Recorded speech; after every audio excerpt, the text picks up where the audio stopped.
Salatullah, salamullah. Warahmatullahi wabarakatuh. Alhamdulillah wassalatu wassalamu ala Rasulillah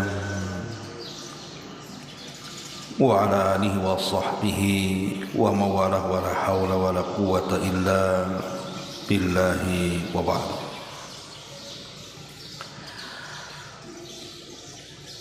Alhamdulillah, di pagi ini kita bisa melaksanakan kewajiban Allah Subhanahu wa taala, salat subuh berjamaah. Kemudian salawat dan juga salam kita hadiahkan kepada Rasul kita Nabi besar Muhammad sallallahu alaihi wa ala alihi wasallam. Sebagai faedah di pagi hari, ada sebuah hadis yang dikeluarkan Al-Imam Muslim dalam kitab Al-Bir was-Silah. Nabi sallallahu alaihi wasallam pernah ditanya, "Atadruna mal ghibah?"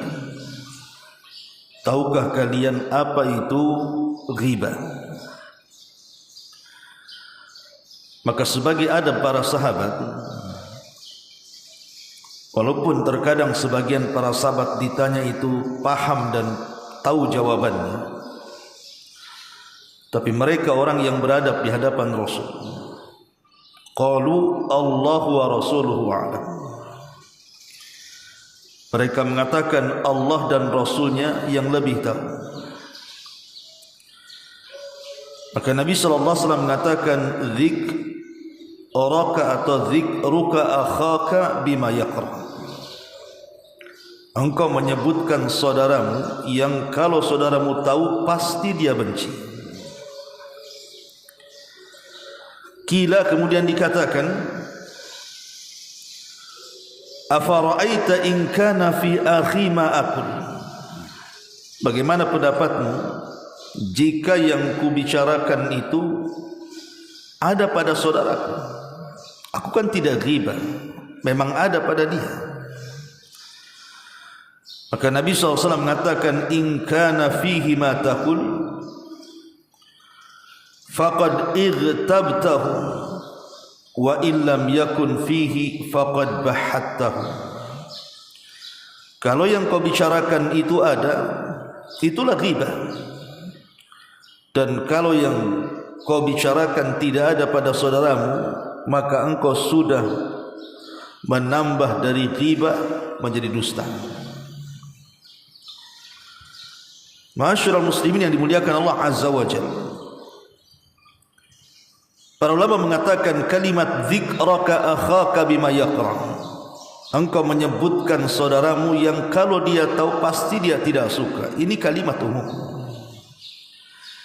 Baik yang kita sebutkan itu sebuah keburukan atau yang kita sebutkan itu sebuah kebaikan, kalau saudaranya tidak berkenan dan tidak suka kalau dia disebut-sebut, maka itu dikategorikan ghibah.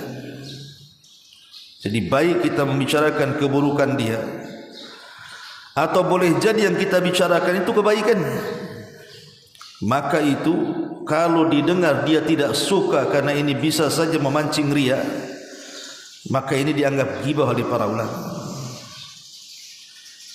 Jadi kalau yang baik saja yang kita bicarakan dianggap ghibah, macam mana yang tidak baik? Maka takutlah terhadap ghibah. Ma'asyiral muslimin yang dimuliakan Allah Azza wa Jalla, satu hari Nabi SAW mengumpulkan para sahabat, dan inilah hadis yang sangat mengkhawatirkan kepada setiap muslim yang mendengarnya tentang bahaya ghibah. Kata Nabi SAW, atadruna mal muflisu hadhil ummah. tahukah kalian siapa orang yang bangkrut daripada umat ini? Kalau sekiranya saya buat permisalan sebelum kita baca hadis ini, kita memiliki uang miliaran di tabungan kita, bahkan boleh jadi triliunan.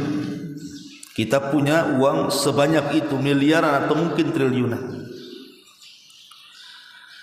Tetapi kemudian setiap hari uang yang ada pada tabungan kita itu diambil orang lain sedikit demi sedikit. Terkadang dalam satu hari itu diambil bukan hanya satu kali, bisa saja paginya diambil, siangnya diambil, sorenya diambil, malamnya diambil, dan itu setiap hari. Saya yakin sebanyak apapun uang di tabungan kita, lama-lama akan habis dan ludas. Ketika kita sangka bahwa tabungan kita banyak, ketika hendak diambil uangnya, ternyata tidak tersisa sama sekali. Ma'asyiral muslimin yang dimuliakan Allah Azza wa Jalla, ternyata setelah kita ambil tabungan itu, yang ada bukannya kita mampu mengambil uang kita, malah yang datanglah tagihan orang lain. Maka dalam bahasa kita, ya, ini orang ini bangkrut. Gimana tidak bangkrut? Uangnya habis, tiba-tiba datang pula tagihan utang orang. Lah inilah yang hendak digambarkan Nabi SAW. Sebanyak apapun kebaikan yang kita lakukan, seikhlas apapun, semencontoh apapun hadis Nabi SAW dalam beramal, tetap pahala itu akan habis dengan dosa riba. Perhatikan hadisnya, kata Nabi SAW, atadruna mal muflisu hadil ummah, tahukah kalian siapa orang bangkrut daripada umat ini? Qalu, para sahabat mengatakan, al muflisu fina ma la dirham lahu wa la matah. Rasul, ya orang bangkrut itu ya orang yang tidak punya dirham dan tidak punya perabotan, tidak ada perlengkapan, tidak ada barang, tidak ada uang, tidak ada dirham, tidak ada dinar. Maka Nabi SAW kemudian mengatakan, bukan itu yang saya maksud. Ya, itu secara bahasa betul bangkrut. Tetapi Rasul mengatakan, innal muflisa min ummati man ya'ti yaumal qiyamah bi salatin wa siyamin wa zakatin wa ya'ti qad syatama hadha wa qadhafa hadha wa akala mala hadha wa safaka dama hadha wa dharaba hadha fayu'ta hadha min hasanatihi wa hadha min hasanatihi fa in faniyat hasanatuhu qabla an yaqdiha ma alayhi akhadha min khatayahum faturihat alayhi thumma turiha fin nar, kata Rasulullah. Orang yang bangkrut dari umatku, kata Nabi SAW, orang yang datang pada hari kiamat membawa pahala salat, membawa pahala puasa, membawa pahala zakat dan pahala-pahala yang lainnya. Kata para ulama, kalimat ini menunjukkan keikhlasan orang yang melakukannya dan menunjukkan ittiba'nya orang yang melakukannya. Artinya orang ini datang dengan amalan yang cukup syaratnya. Dan syarat diterima amal itu kan dua. Pertama ikhlas, dan yang kedua ittiba. Pertama mencontoh Nabi, ikhlas karena Allah. Yang kedua mencontoh Nabi. Dan dua perkara ini tidak bisa dipisahkan dalam amal saleh. Kalau kita hanya ikhlas dan tidak mencontoh Nabi, bisa terjerumus kepada bid'ah. Kalau hanya ikhlas saja tidak mencontoh Nabi. Tapi kalau hanya sekedar mencontoh Nabi dan tidak ikhlas, akan terjerumus kepada kesyirikan. Makanya kalau kita ingin terhindar dari dua perkara yang membatalkan amal, pertama syirik, yang kedua bid'ah, maka harus menggabungkan dua syarat diterima amal ini. Pertama ikhlas, dan yang kedua mencontoh Nabi. Faman kana yarju liqa'a rabbih falyamal amalan salihan wa la yusyrik bi ibadati rabbih ahada. Kata Allah Subhanahu wa taala, barang siapa yang ingin berjumpa dengan Allah, maka hendaklah dia beramal dengan amalan yang saleh, maksudnya ittiba kepada Rasul, dan tidak menyekutukan dalam ibadahnya dengan Rabbnya dengan apapun, maksudnya menanamkan keikhlasan. Artinya bahwa orang yang datang kepada Allah ini membawa pahala salat, membawa pahala puasa, membawa pahala zakat dan pahala-pahala yang lainnya, betul-betul mereka orangnya ikhlas dan orangnya ittiba. Masalahnya orang ini ada penyakit muamalah dengan manusia. Muamalah dengan Allah tidak ada masalah orang ini. Dia orangnya ikhlas dalam ibadah, dia orangnya ittiba. Tapi muamalah dengan manusia bermasalah. Kata Nabi SAW, tapi orang ini datang dengan membawa dosa, qad syatama hadza, pernah mencaci maki seseorang, wa qadhafa hadza, menuduh seseorang, wa akala mala hadza, memakan harta seseorang, wa safaka dama hadza, mengalirkan darah seseorang, wa daraba hadza, memukul seseorang. Lihat, salah satu dosanya adalah syatama dan qadhafa. Ini bagian daripada ghibah. Jadi dia membawa dosa ghibah sebagiannya. Apa yang terjadi? Fayu'ta hadza min hasanatihi wa hadza min hasanatihi. Maka dia dengan orang-orang yang digibahi kelak pada hari kiamat akan dipertemukan. Kemudian dia akan membagi-bagi pahalanya, dan dikatakan pahala ini untukmu, pahala ini untukmu. Kata Nabi SAW, fa in faniyat hasanatuhu, kalau habis kebaikannya, qabla an yuqdha, sebelum ada putusan ma'alihi, atas apa yang harus dipertanggungjawabkan dia di hadapan Allah, ukhidha min khotoyah, tiba-tiba kemudian kesalahan-kesalahan orang-orang yang kita gibahi itu diambil oleh Allah.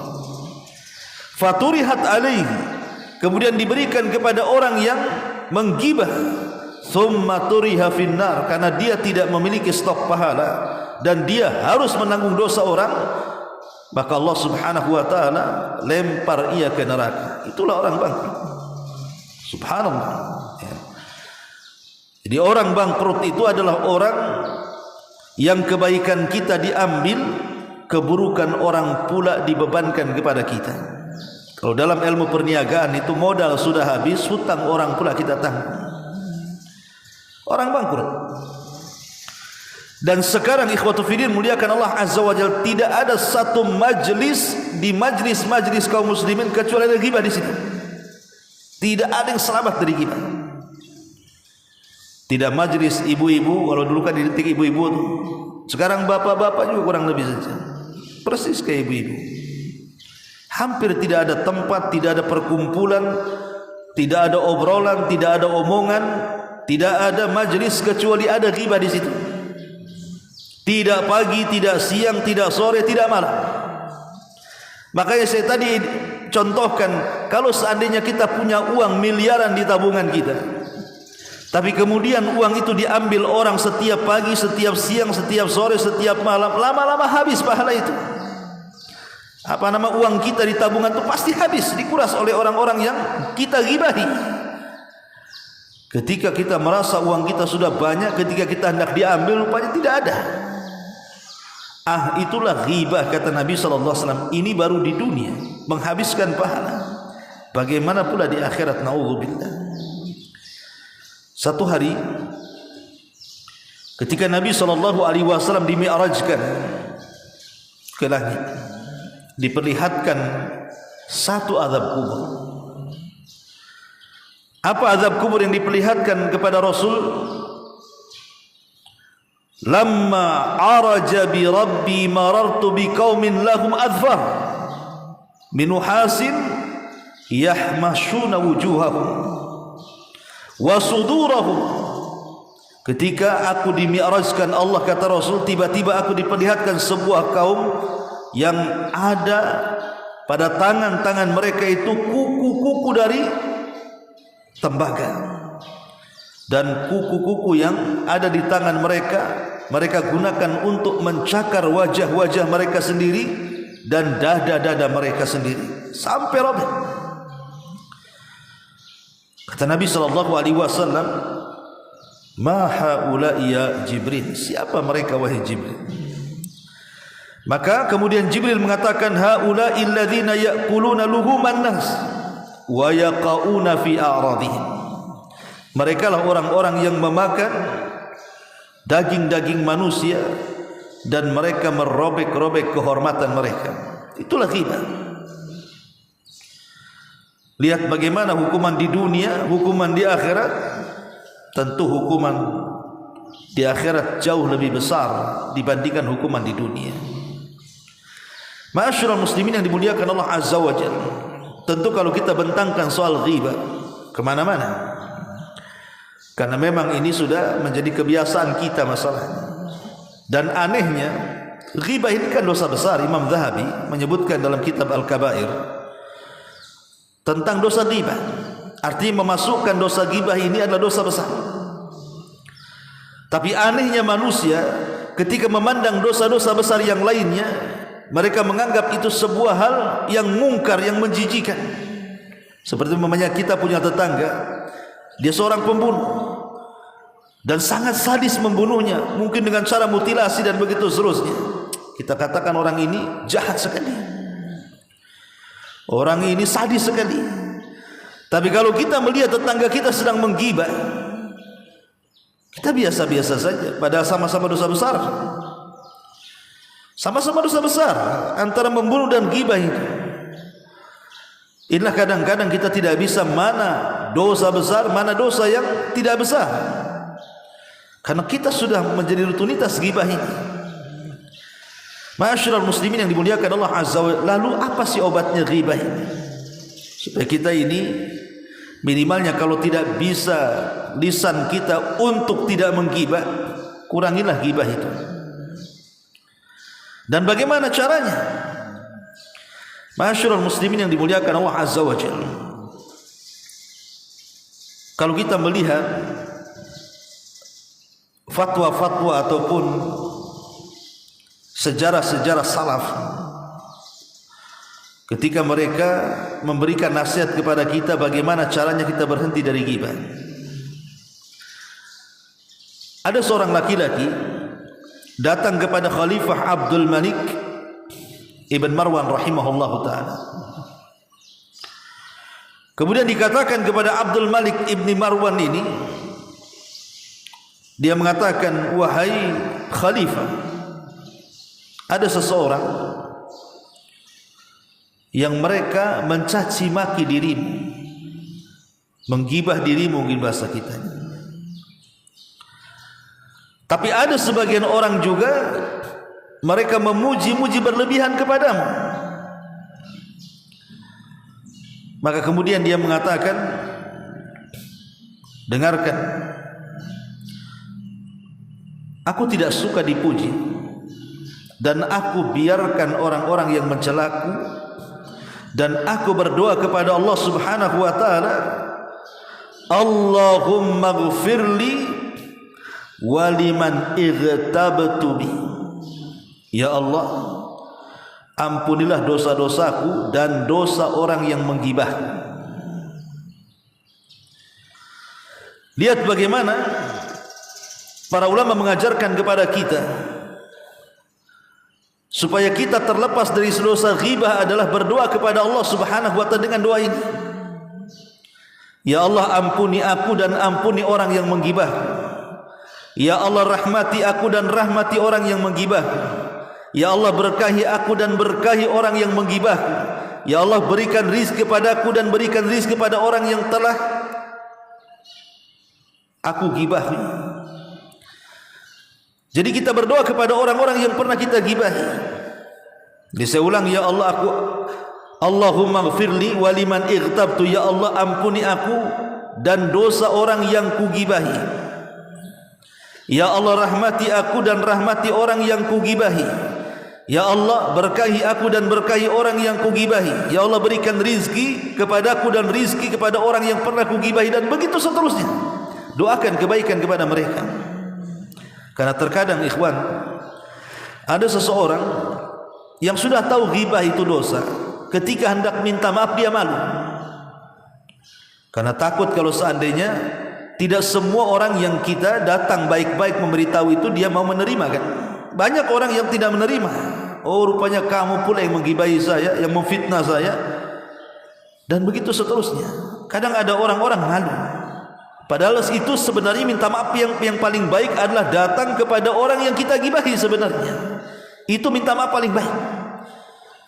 Karena itu berdasarkan hadis Nabi SAW, "Falyatahallal", hendaklah kita minta kehalalannya sebelum nanti ada penghalalan di hadapan pengadilan Allah.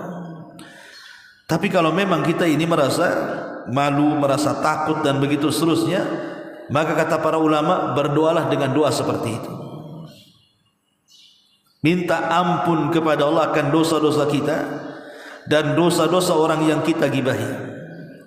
Minta rahmat, kasih sayang Allah kepada kita, dan rahmati juga orang-orang yang kita gibahi. Minta rizki, minta berkah, supaya satu, dosa-dosa kita juga diampuni, dan kita juga bisa berhenti dari ghibah. Ini yang pertama, ya. Kemudian yang kedua, biasakan berdoa dengan doa kafaratul majlis. Maka namanya kafarah. Kafarah itu artinya penggugur dosa. Majlis itu ya di sebuah majlis. Jadi kalau seandainya kita ini ngobrol, kumpul-kumpul di satu majelis, di satu perkumpulan, maka biasakan kalau kita ini sudah berkumpul 3 orang, 4 orang, 5 orang, apalagi lebih daripada itu, maka biasakan dalam setiap penutup majelis itu baca doa kafaratul majlis. Subhanakallahumma bihamdika asyhadu an la ilaha illa anta astaghfiruka wa atubu ilaik. Ini penting. Karena yang namanya orang ngobrol, yang namanya orang bermajlis itu kan tidak sadar, kadang-kadang ada ghibahnya di situ, ada menghinanya di situ, ada mencacinya di situ, ada tersinggungnya di situ, dan begitu seterusnya. Maka doa kafaratul majlis ini penting, jangan sampai ditinggalkan. Ma'asyiral muslimin yang dimuliakan Allah Subhanahu wa taala. Kemudian juga yang ketiga, cari teman yang baik. Karena biasanya kalau orang berkawan dengan tukang gibah, maka kita akan menggibah. Tapi kalau kawan kita baik, tidak suka menggibah, kita pun tidak akan menggibah orang. Karena gibah ini terkadang pancingan kawan masalahnya. Maka cari kawan yang baik. Kemudian juga al-qana'atu war-ridha bima qasamallah. Cobalah menjadi orang yang qana'ah dan menjadi orang yang ridha dengan pemberian Allah. Karena kenapa terjadi ghibah? Kenapa orang itu sampai menggibah kita?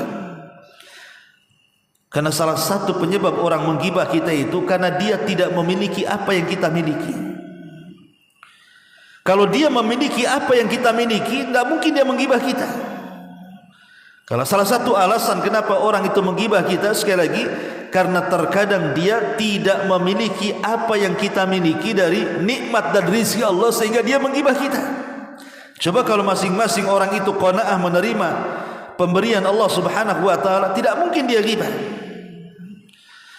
Kemudian juga al-insyighalu bi uyubika an uyubil akharin. Dalam setiap diri kita ini ada aib. Sampai Imam Syafi'i rahimahullah taala mengatakan, apabila kita memandang aib orang lain, maka katakan kepada mata bahwa dalam diri kita juga ada aib yang dibicarakan orang. Jadi kalau kita memandang aib orang lain itu, di sana ada mata-mata yang juga melihat aib kita. Jangan kira ketika kita menggibah orang, Allah tidak mengirim orang yang menggibah kita. Tidak, al jaza min jinsil amal. Namanya balasan itu sesuai dengan amalan kita. Kalau kita menggibah orang, Allah kirim orang yang akan menggibah kita, bahkan lebih buruk daripada kita menggibah orang. Karena memang seperti itu. Allah tidak mungkin membiarkan sebuah kezaliman, karena Allah tidak suka dengan kezaliman. Kemudian juga al-inshighalu bi dzikrillahi wa qiraatil Quran. Perbanyak zikir, perbanyak baca Al-Quran. Ingat dampak daripada ghibah itu sendiri. Bahwa ghibah ini sangat membahayakan, tidak di dunia, tidak di akhirat. Bisa menggugurkan semua kebaikan kita. Tapi yang jelas bahwa jangan lupa dua doa tadi.